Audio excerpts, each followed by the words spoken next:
Bukan kacang sembarang kacang, kacang dililit di kayu jati. Bukan datang sembarang datang, kami datang untuk bersilaturahmi. Assalamualaikum warahmatullahi wabarakatuh. Sungguh indah kain perekat dipakai Ibu Nurah Selat Panjang Selatan pergi mengaji.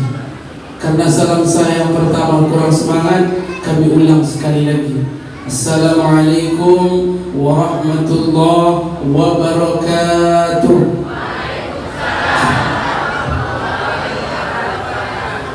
Alhamdulillahillazi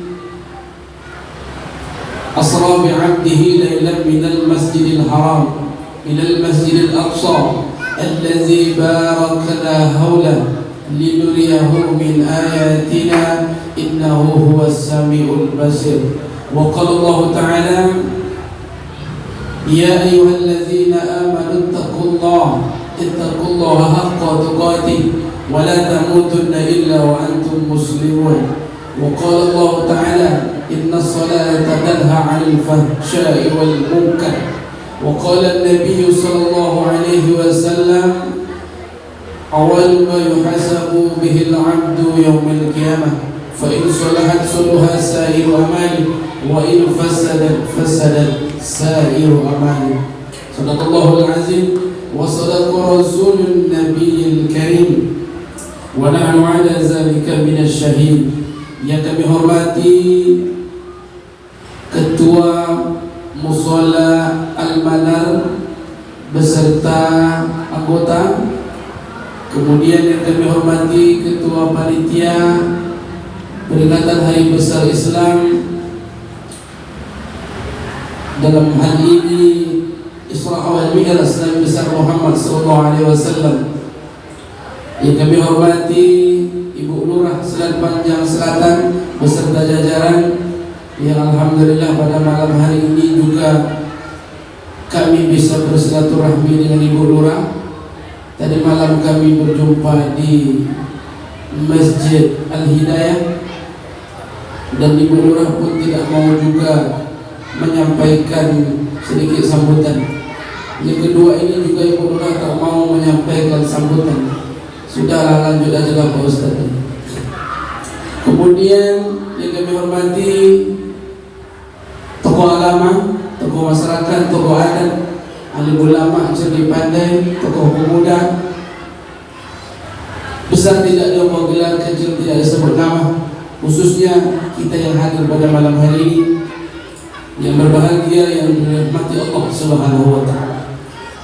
Bersyukur kepada Allah dengan mengucapkan alhamdulillahirabbil alamin, berselawat kepada Allah, berselawat kepada Rasulullah dengan mengucapkan Allahumma shalli ala Sayyidina Muhammad wa ala ali Sayyidina Muhammad. Berapa kali kita berselawat Bu dalam satu hari? 9 kali. Kemarin saya sudah pernah di sini beberapa bulan yang lalu. Salat zuhur kita berselawat 2 kali. Letaknya pada tahiyat awal dan tahiyat akhir. Dihitung sampai salat subuh, hitungannya berarti 9 kali. Itu yang wajib saja. Yang wajib. Berarti kalau dia tidak berselawat kepada Nabi, berarti dia telah berdosa. Berdosa tidak berselawat. 9 kali sedikit kali Pak Ustaz. Kami berselawat, saya berselawat satu hari itu 1000. Iya kan?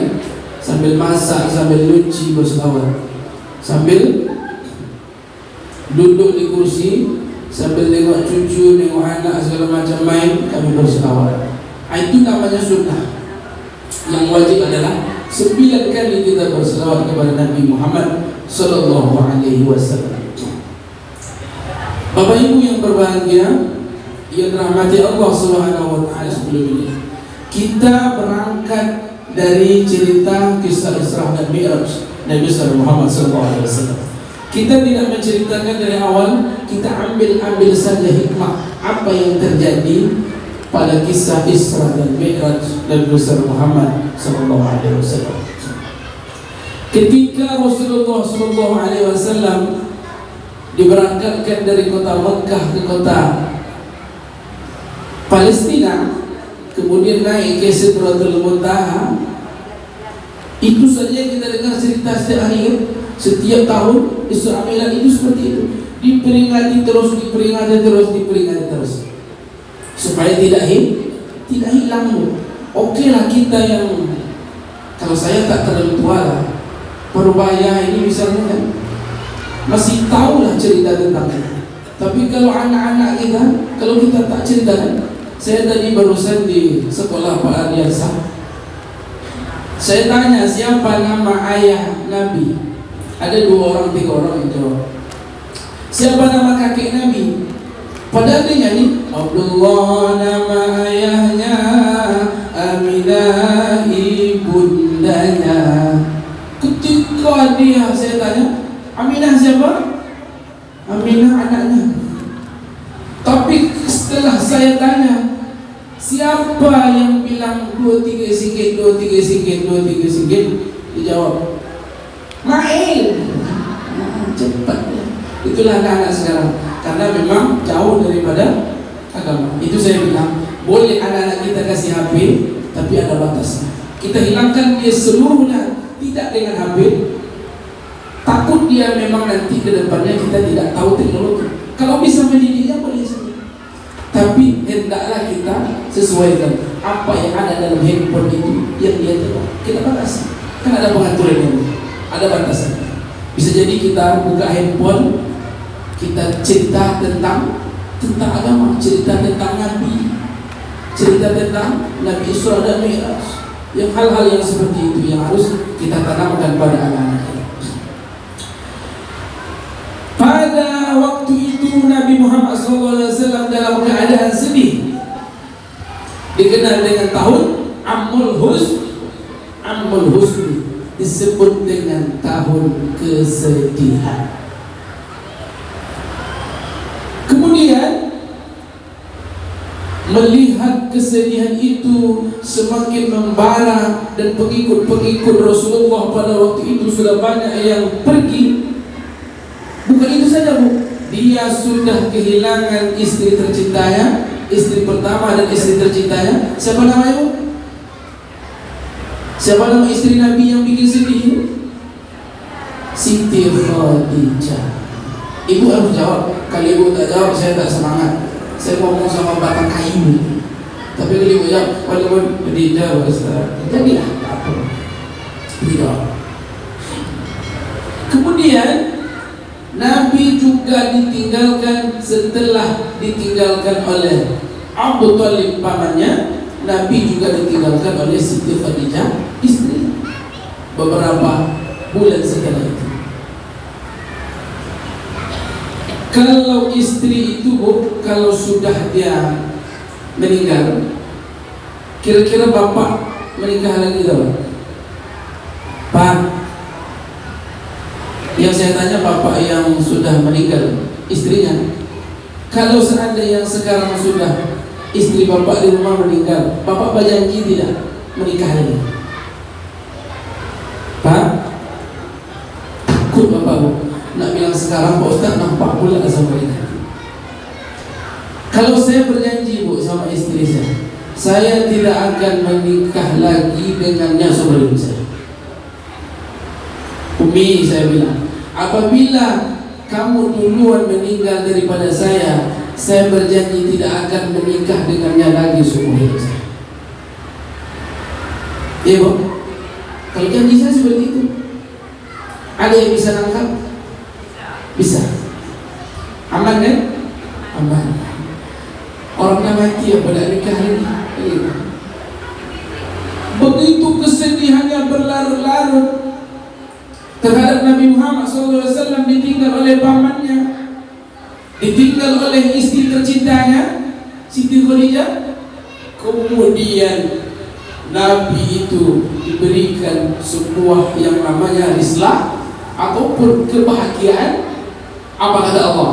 Apa Allah bilang? Wahai malaikat Jibril, berikan kepada sahabatku itu kesenangan, berikan kepada sahabat itu sebuah kebahagiaan. Berikan semua sahabat kepada sahabatku itu sebuah hal yang menggembirakan. Apa itu? Berangkatkan dia, bawa dia pakai burak dari Masjidil Haram, tempat dia tidur pada malam hari itu, sampai ke Masjidil Aqsa di Palestina. Berangkat. Di perjalanan, kita cerita sedikit saja.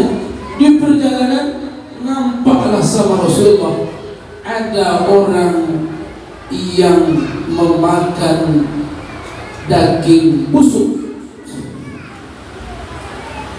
Padahal di situ disediakan makanan enak, makanan masak, makanan yang lezat.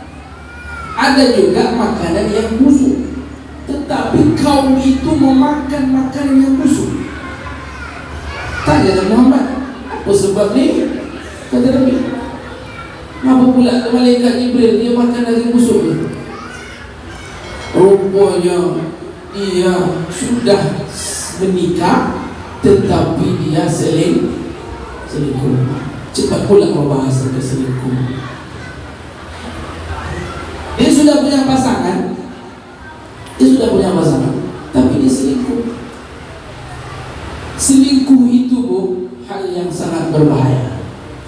Kita sebagai manusia ini diberikan istri yang cantik, ya kan, istri yang kaya. Itu kata Nabi tadi, menikah perempuan itu karena empat: karena hartanya, karena agamanya, karena kecantikannya, karena keturunannya. Kalau tak dapat keempat-empat itu, dapat pun yang keempat-empat itu, nak cari yang lain dulu. Karena rumput tetangga lebih, bapak dia macam itu, karena rumput tetangga lebih banyak, lebih hijau. Ini masalah. Ada kaum dia memakan daging busuk, sedangkan daging yang masak ada. Inilah contoh manusia yang sudah punya pasangan tetapi dia selingkuh. Selingkuh ini juga terjadi bukan di luar saja. Bahkan ada beberapa kita lihat di komentar di TikTok, dia bilang jangan sampai ada live room. Live room itu kan, ini HP letakkan dengan kaki yang tiga, nanti dia tengok lah saudara. Hai segala macam. Tutup aplikasi itu supaya tak ada lagi orang yang live room. Kalau live room itu terjadi, dia buka-bukaan, sedangkan tak dibuka aja kawan tu nengok, apalagi dibuka. Iya. Jadi hal-hal yang seperti ini nanti akan terjadi bukan dari luar, bahkan sudah sampai masuk ke dalam kamar, dengan klik jari saja sudah terjadi perselingkuhan. Kemudian berjalan Nabi lagi, dia berjumpa dengan orang kaum yang pecah kepalanya pecah. Habis pecah kepalanya, bagus lagi. Habis pecah kepalanya, bagus lagi kepalanya, sempurna lagi. Lalu kata Nabi, ada apa? Apa yang dilakukan oleh orang itu sehingga dia seperti itu? Lalu malaikat Jibril menjawab, orang yang seperti ini adalah orang yang dulunya tidak mengindahkan suara azan dan dia tidak melakukan salat.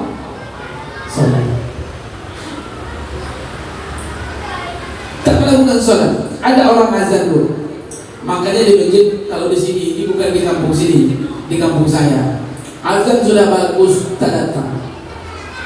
Di Meranti, khususnya Selat Panjang, tak ada orang yang azan lagi, tak kori, semuanya kori.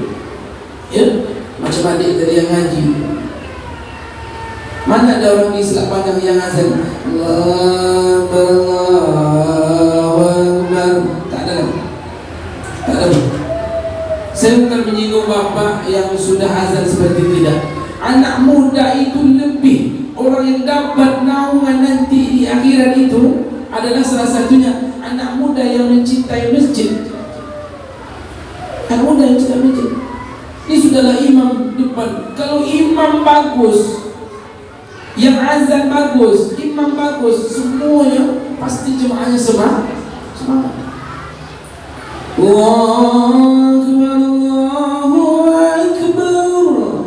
Kalau yang azan mendayu-dayu seperti itu, paling tidak orang dari rumah itu datang. Tengok, sengaja aku pergi ke masjid melihat orang azan. Jadilah, ya kan? Sengaja aku datang ke masjid melihat orang jadi imam.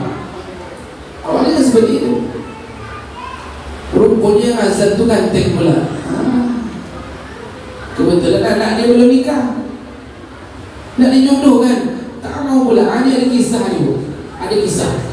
Satu dia seorang PNS. Nah, satu lagi biasa-biasa saja guru MDA. Ibu tahu guru MDA gajinya berapa? Tahu sendirilah guru MDA. Yang satu lagi PNS di kantor bupati. Jadi datanglah mak dia ni. Dia bilang, ada dua orang ni nak datang sama nikah dia.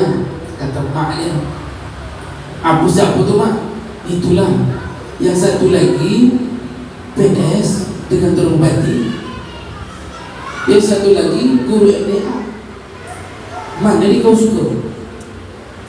Kata anak dia, dalam mak, yang guru MDA tu je lah, tak apa lah, yang penting hati senang. Kata dia, kata mak dia, mak dia kau ni tak mahu dia kau besok jadi ibu-ibu bupati, tak mahu besok dia kau pakai benda apa tu yang terbaru, warna kosmetik segala macam tu. Macam-macam lah bilang sama mak dia. Tak mahu dia kau naik mobil apa dah tu. Tidak ada mak, tak apa mak. Kata si anak, taklah, tetap aku nikahkan, nanti kau jodohkan dengan yang di kantor bupati tu. Semoga hidup kau nanti lancar, tak menyusahkan aku. Kata mak dia. Terselamatlah kalau macam tu. Anak dia ikut. Kemudian setelah itu menikahlah dia. Sebelum nikah datang dia. Kalau memang ia besok, suruh datang dia besok bulan Ramadan ke rumah, tanggal 10 Ramadan. Kemudian kebetulan waktu itu bulan Ramadan, datang dia ke rumah. Bang, ya besok abang datang ke rumah ya. Disuruh mak sama ayah untuk berkenalan. Pas waktu berbuka, oh iyalah, tak jam 12 makan lah. Tidaklah, jam 12 belum buka lagi bang, jam 4 lah. Ayolah datang. Lah sampai ke rumah, datang buka. Habis buka, sebelum buka bunyilah belum. Setelah itu makan. Allahumma laka sumtu wa bika amantu wa ala ishkika atantu. Makan. Habis makan, apa kata ayah dia? Kita solat maghrib dulu atau makan nasi dulu? Kata bapak, terserah ya lah ya, serah bapak lah pak. Kalau nak makan jadi, nak jadi solat dulu. Ya, kalau itu solat dulu kata ayah. Ya, iyalah solat. Dia datang ni yang kata bupati ni bukan guru dia. Kemudian dia solat. Habis solat, Allahu Akbar. Yang imam anaknya, yang makmum calon menantu kan, yang makmum calon mertua dengan calon mertua perempuan. Bismillahirrahmanirrahim. Alhamdulillahirabbil alamin. Agak-agak serak itulah suara dia. Sampai ghairil maghdubi alaihim waladdallin. Habis solat bertua memang mantap juga cara bantu dia, udah kaya ke juga terbati. Kemudian dibaca ayat Bismillahirrahmanirrahim. Inna a'tainaka al-kawthar fasalli li rabbika wanhar. Inna terlupa ibu. Apa tadi ayat dia? Di 3 ayat kamu pula panjang aku jadi. Inna a'tainaka al-kawthar fasalli li rabbika wanhar. Inna tak ingat. Dijawab sama bapak yang di belakang. Apa cerita dia ni dalam hati bapak? Innal ladzina amanu wa 'amilus shalihat. Tidak ada panjang. Ma'amar tu calon ma'amar tu di belakang dah sibuk dah. Apa cerita solat maghrib tak selesai ni? Ingatlah bapak dia waktu setelah solat subuh banyak orang umum kan baca imam tadi. Bismillahirrahmanirrahim. Inna a'tainaka al-kawthar fasalli li rabbika wanhar. Jawab sama bapak dia. Inna lillahi wa inna ilaihi raji'un. Ini ayatlah sudah 3 ayat tak juga hafal. Jadi guru MDA tadi memang dia guru MDA, tapi dia punya ilmu agama tentang berumah tangga. Kerja bupati juga dia kerja bupati, tapi seharusnya dia memang orangnya harus banyak mengetahui tentang agama. Tak masalah kerja di mana saja. Yang jelas harus mempunyai ilmu agama. Karena kata Nabi, nawiru buyutakum bitilawatil Quran bisalah. Hiasilah rumah tangga kalian dengan membaca Al-Quran dan sholat di dalamnya. Ibu-ibu yang berbahagia, yang dirahmati Allah Subhanahu wa taala, sholat jangan pernah ditinggalkan. Man taraka shalah muta'ammidan faqad kafara jihad. Barang siapa yang meninggalkan sholat secara sengaja, maka kafirlah dia secara nyata. Sengaja, tak ada uzur syar'i. Tak ada uzur syar'i, pasti kafir dia secara nyata pada waktu itu. Itulah yang dijemput oleh Rasulullah SAW kepada dari Masjidil Haram ke Masjidil Aqsa. Isra namanya, diperjalankan, kemudian naik ke Sidratul Muntaha. Sidratul Muntaha itu letaknya adalah di atas langit yang ke-7, di bawah surga. Atas langit yang ke-7 itu Sidratul Muntaha. Sidratul Muntaha itu adalah pohon bidara. Kalau diceritakan Pak, pohon bidara itu daunnya itu selebar telinga gajah. Gajahnya bukan gajah yang sekarang, gajah yang dulu besar itu Pak. Setiap daun gajah itu asal dia kukur daun itu, itulah yang ditengok oleh malaikat maut. Tengok, gugur daun gajah, tengok. Namun satu lagi, rupanya malaikat maut itu setiap hari 70 kali melihat kita. Ditengoknya daun tu, ini Bu Lurah soal panjang atau tidak? Maksud saya gini Bu, ini Pak Ustaz ni ini tidak ya, biar seimbang Bu. Semua kita pasti akan kembali ke Walikul umatin ajal. Setiap kaum mempunyai ajal. Fa izaja ajaluhum la yastakhiruna sa'atan. Tidak bisa ditunda-tunda walau sesaat. Wala yastaqdimun, dan tidak bisa juga dimajukan walaupun sesaat. Pasti akan menghadapi kematian. Ibu percaya dengan Isra Mi'raj? Percaya apa dia? Waktu itu diumumkan oleh Rasulullah SAW, dikumpulkan orang-orang Quraisy pada waktu itu. Kemudian apa kata Rasulullah?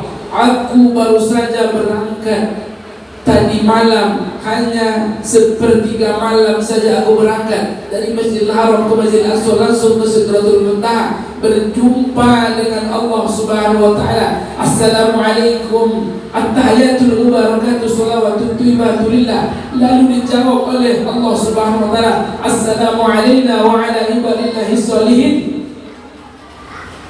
Kemudian Allah berkata, hendaklah engkau melaksanakan salat 50 rakaat dan sampaikanlah kepada umatmu nanti 50 rakaat. Rasulullah bangga waktu itu. Oh, 50 rakaat tak banyak rupanya. Kemudian dia turun, jumpa dengan Nabi Musa. Ketika jumpa dengan Nabi Musa, apa kata Nabi Musa? Kau cakap apa tadi sama Allah? Itulah dia kasih sama dia. Solat 50 waktu untuk dilaksanakan kepada umatku nanti. Apa kata Nabi Musa? Pergi lagi kau minta lagi dispensasi. Kamu minta dispensasi, tak sanggup nanti. Sedangkan aku saja tak sanggup, umatku aja tak sanggup, apalagi umat kau nanti ya Rasulullah. Baik, pergilah ke atas. Naik lagi. Kalau dalam riwayat menceritakan, Bu, pertama turun 45, kemudian turun lagi 40, diturunkan cuma 5 sampailah 5 sekarang. Jadi perintahkanlah 5 kali sehari semalam solat, akan tetapi pahalanya sama dengan melaksanakan solat sebanyak 50 kali. Tahu itu? Jadi dijemput oleh Allah itu adalah solat. Solat yang harus dikerjakan. Tak ada lagi alasan kita untuk tidak datang ke masjid, kecuali ibu-ibu memang tak wajib. Tapi lebih baik ibu solat di masjid daripada di rumah. Ini ada, Bu, kalau kita solat di rumah, kita belum tentu di tempat solat kita itu pasti ibu pakai baju tidur semalam kan, pakai baju apa namanya, pakai baju daster. Jangan entah kenapa daster tak tahu lah. Kalau ibu bawa ke masjid pasti ibu bersih, pakai wangi sikit supaya kawan sebelah tak ada masalah kan. Solat di masjid, solat di musola, ini lebih bagus. Kemudian kalau ibu di rumah tak apa-apa juga, tak berdosa. Tapi kalau kami yang laki-laki, Pak, kita yang laki-laki dengar orang azan tak datang ke masjid, ini beda, Ibu. Mengapa Allah berikan kepada kita hal yang takut ketika kita menghadapi, ketika kita melaksanakan salat? Artinya kita merasa terpaksa, karena buktinya tampak. Sama dengan orang pengumuman untuk acara maulid, acara Isra Mi'raj. Habis sholat maghrib tadi diumumkan juga sama pengurus. Saya dengar di sana tadi Mujahidin dekat rumah saya diumumkan. Habis sholat Isya diumumkan, ya, pemberitahuan kepada jemaah masjid Mujahidin untuk datang nanti bersama-sama memperingati Isra dan Mi'raj Nabi sallallahu alaihi wasallam. Setelah solat Isya 10 kali disampaikan. Habis Isya disampaikan lagi. Ayat datang ni lah banyak betul. Tapi kalau yang berbunyi itu ada datang band dari Jakarta, cukup dia bilang gini aja, cing san, ibu itu dah boleh tu. Langsung tanya, acara apa? Cik San, acara di mana? Cik San, dah pakai baju baru? Cik San, dah pakai wangi? Cik San, udah meletak duit dalam dompet? Cik San, ada sampai pakai Honda? Cik San aja, Bu, tak banyak kita. Tapi kalau diumumkan, kita cakap dulu apa acara di masjid tu, tak datang dulu, karena buktinya tak nampak. Tapi kalau keyboard itu yang datang, Bustami misalnya, tak ada can lah, tengoklah Sekali-kali dia datang, seperti itu. Itulah hawa dunia itu kita masih terasa. Apa yang bedanya? Ketika ibu punya uang 1 juta, hilang 100, ibu pening apa tidak? Bapak santai aja. Apa kata ibu? Mana lah punya duit 100 ya? Dan jelas sejuk tajuk di sini ya. Merepet dia kena siapa? Bapak. Pasti marah sama bapak. Bang, abang ada nampak duit aku yang 100 ni bang?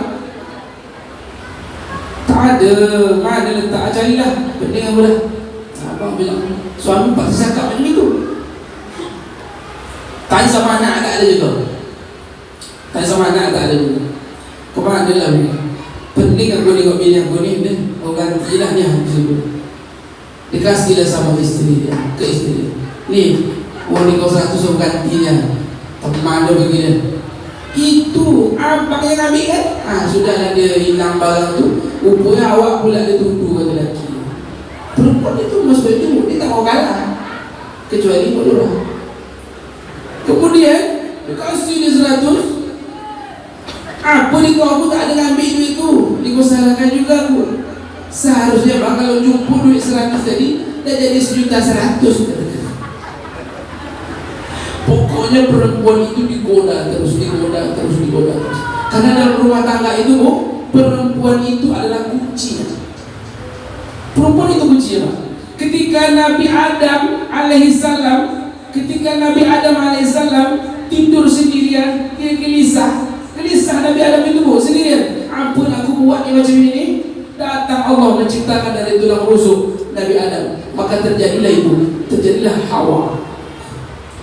Ketika Adam terbangun, datang Siti Hawa. Apa kata Adam? Dikau siapa? Kalau bahasa kita seperti itu. Dikau siapa? Aku adalah orang untuk menenangkan. Jadi tugas ibu itu menenangkan suami. Jangan cari pening suami. Tugas Hawa itu dulu untuk menenangkan suami atau belum. Jadi ketika sudah menjadi rumah tangga harus menjadi, saya sering menyampaikan ketika anak-anak, adik-adik yang ingin menikah, karena kami dari kantor buah,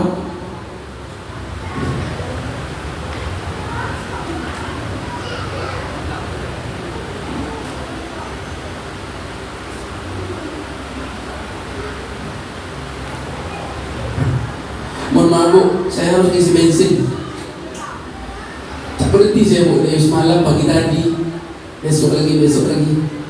Pas pula suara itu hilang. Tak apa masalah. Saya berhentikan mokok lah dari siang tadi. Macam ini juga dia.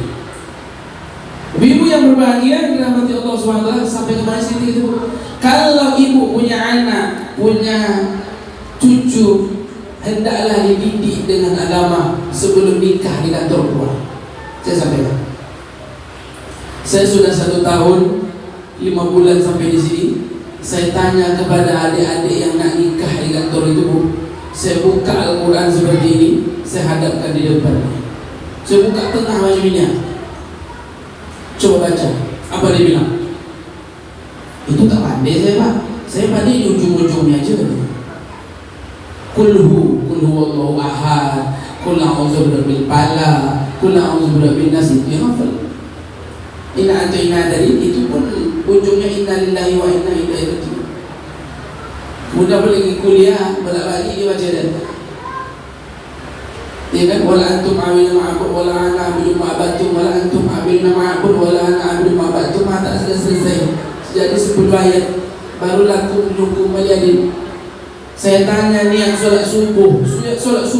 Nawaitu subihi arba'a raka'atin. Tanya mana bu? Pernah saya jumpa di sini pak, demi Allah. Niat solat subuh. Kamu biasa solat subuh ya pak? Apa niat solat subuh? Nawaitu subihi arba'a raka'atin. Sudahlah niat solat dari nawaitu, kemudian arba'a 4 rakaat. Subuh dia 4 rakaat. Macam-macam saya jumpa. Bahkan dia sudah sarjana. Ini saya tak tahu entah siapa, saya tak tunjukkan nama orang dia. Sudah sarjana dia. Saya tanya, Mandi junub apa? Saya tanya niat solat zuhur entah apa.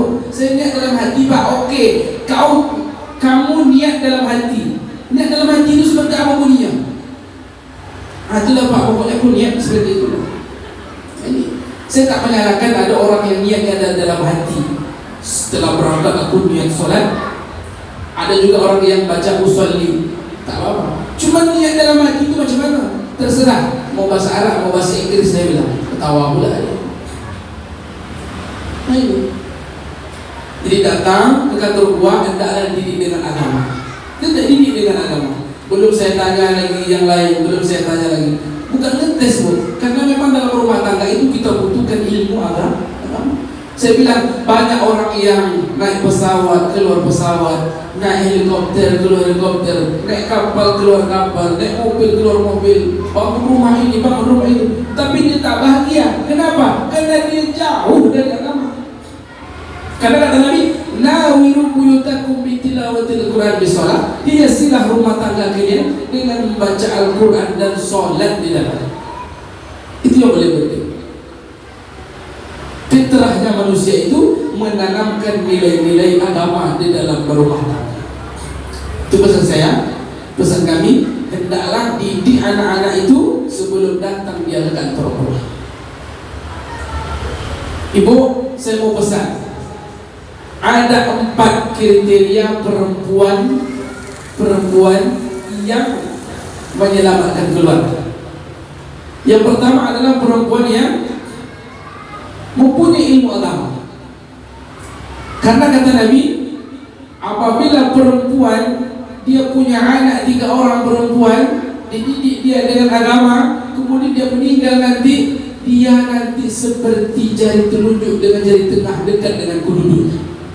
Dia akan duduk dengan kudu surga seperti jari telunjuk dengan jari tengah. Perempuan yang menyelamatkan keluarga adalah perempuan yang mengetahui agama. Tak ada laki-laki yang menyelamatkan rumah tangga, adalah tak ada. Yang ada adalah perempuan. Dia kalau perempuan itu minimal kalau dia menyusukan anaknya apa?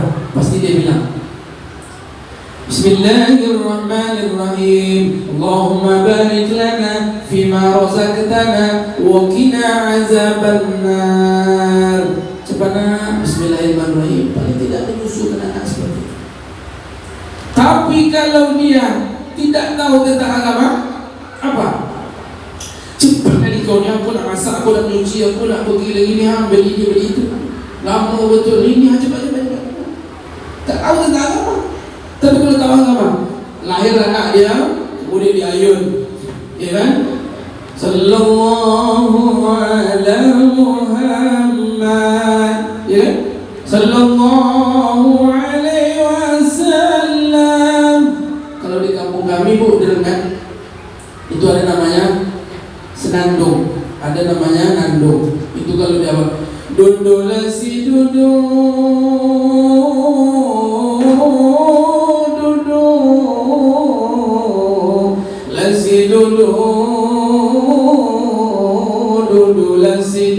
nak sayang dalam buayan.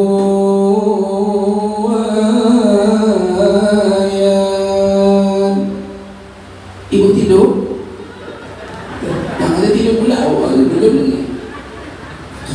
Kalau di kampung kami seperti itu, semangat nandonglah di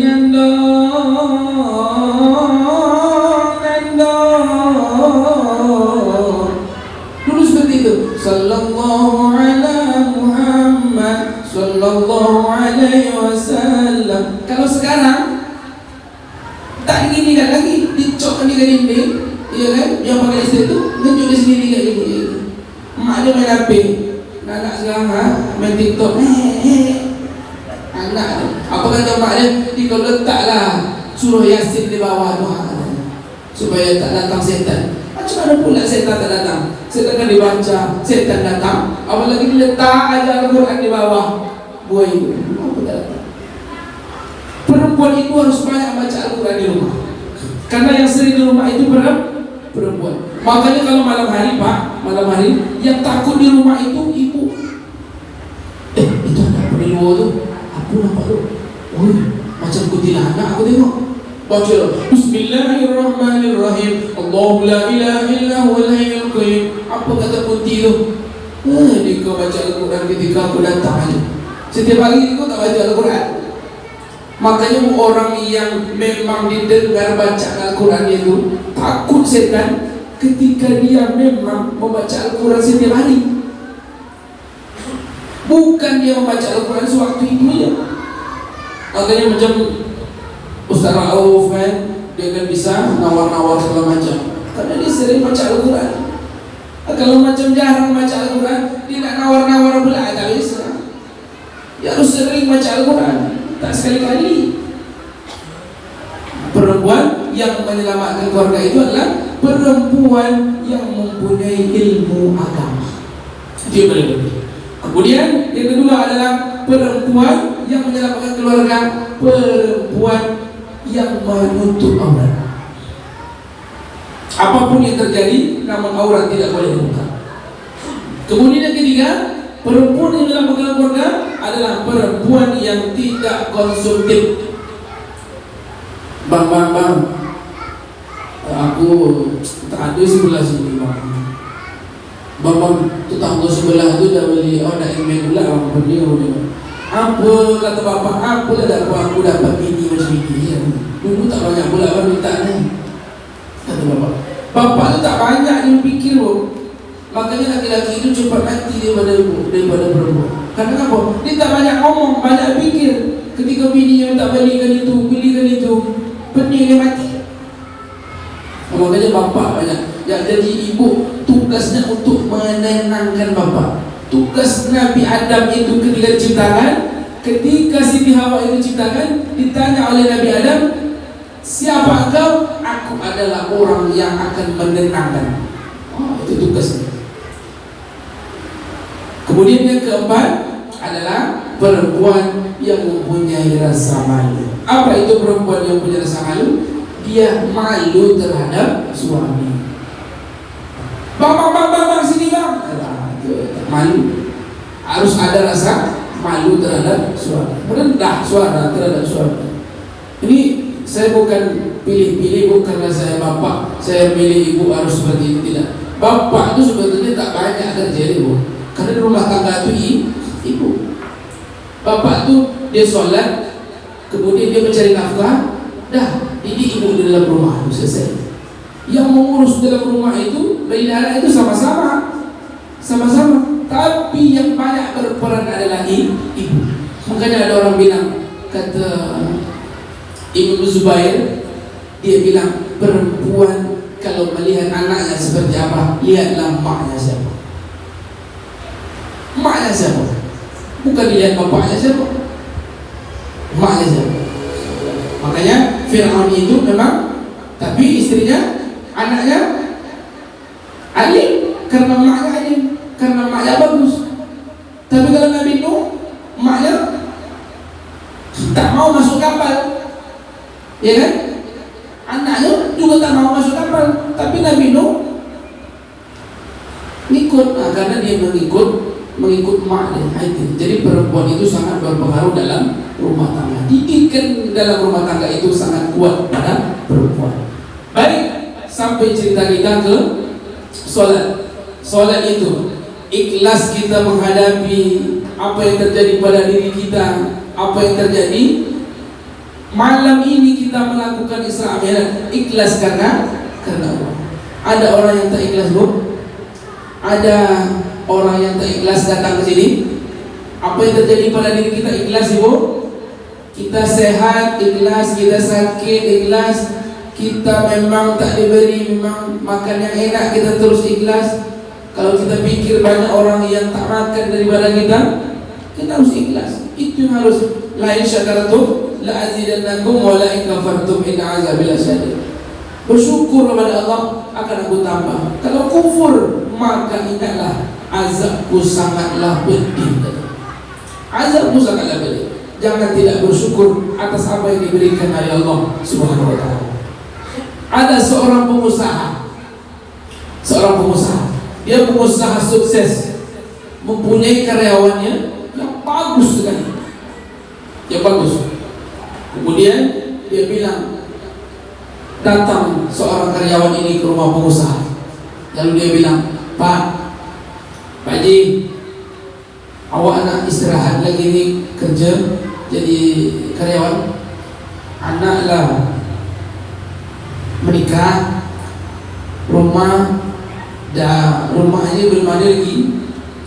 Kemudian kehidupan dah bagus, dah mapan. Tapi awak nak berhenti Pak Haji, gimana? Apa kata Pak Haji tadi? Janganlah kau berhenti dulu. Tolonglah jangan berhenti dulu. Di karyawan ini sangat bagus kerjanya, Bu. Tak ada tandingannya dengan karyawan-karyawan yang lain. Dengan yang lain. Jadi pekerja ini, jadi gini aja lah. Kalau kau memang nak berhenti, kata pengusaha ini, tolong buatkan aku sebuah rumah. Tolong aku buatkan sebuah rumah, tapi tak bergaji kau. Kau tak bergaji lah, katanya. Mak dengar tak digaji tadi, dia bilang, macam mana aku nak makan kalau tak digaji? Kemudian setelah itu, dah karena memang kita sayang sama bos pun sayang juga dengan kita, baik dengan kita, dibikinkanlah rumah. Rumah tadi dibikinkan sembarang aja. Tak bagus rumah tadi buatnya. Jadi dipanggillah bos tu. Pak Haji, rumah tu dah siap Pak Haji. Sampai 3 bulan dah siap rumah dah. Rumah dah siap Pak Haji. Ya, kalau dah siap, nak ini lagi ni ya. Nak ditempati lagi rumah tu. Datang. Gini kata Pak Haji, besok kau bawa keluarga kau ke rumah tu, kita makan bersama.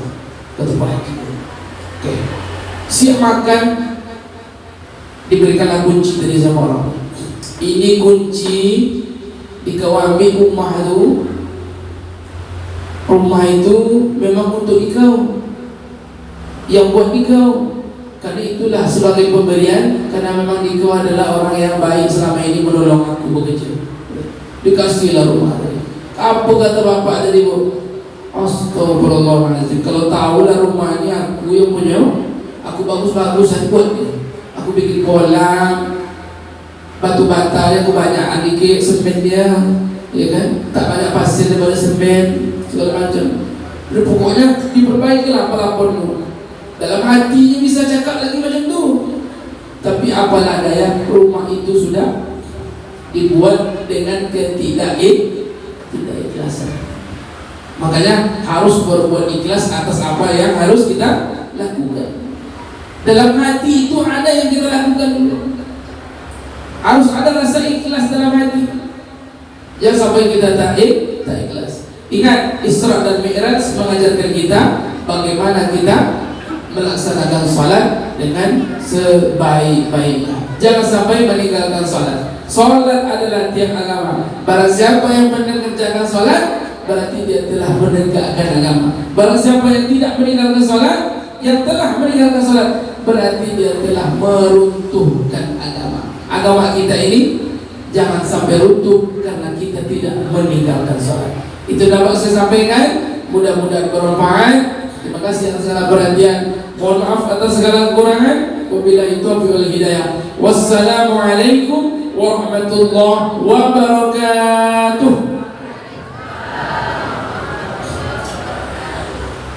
Baik, sebelum acara kita akhiri, mari kita berserah diri pada Allah Subhanahu wa taala. Ala hadhihi niyyah wa kulli niyatin salihah. Al-Fatihah.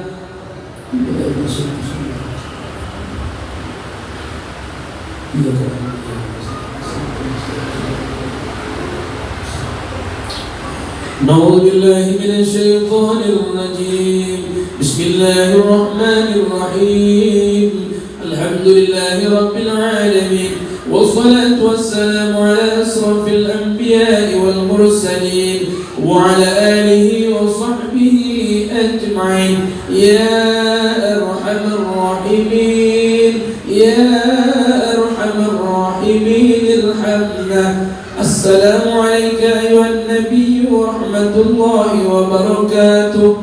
Assalamu alayna wa ala ibadillahi as-salihin. اللهم اغفر لنا ذنوبنا ولوالدينا وارحمهم كما ربونا صغارا ولجميع المسلمين والمسلمات والمؤمنين والمؤمنات الأحياء منهم والأموات إنك على كل شيء قدير اللهم أنزل الرحمة والمغفرة والنعمة والشفاعة وبركة على هذه الجماعة اللهم بارك لنا في رجب وشعبان وبلغنا رمضان ربنا آتنا في الدنيا حسنة وفي الآخرة حسنة وقنا عذاب النار والحمد لله رب العالمين تقبل الله منكم.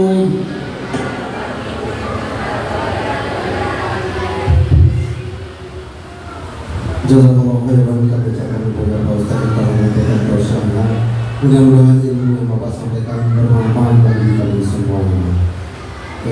Saya selaku pembicara, jika ada kata-kata yang benar itu boleh datang dari Allah, dan jika ada kata-kata yang salah itu kesalahan saya pribadi yang belum bermaaf kepada Allah semua pun berubah dari bahasa mohon maaf. Akhirul kalam subhanallah wa bihamdi asyhadu an la ilaha illa anta astaghfiruka wa atubu ilaik. Wassalamualaikum warahmatullahi wabarakatuh.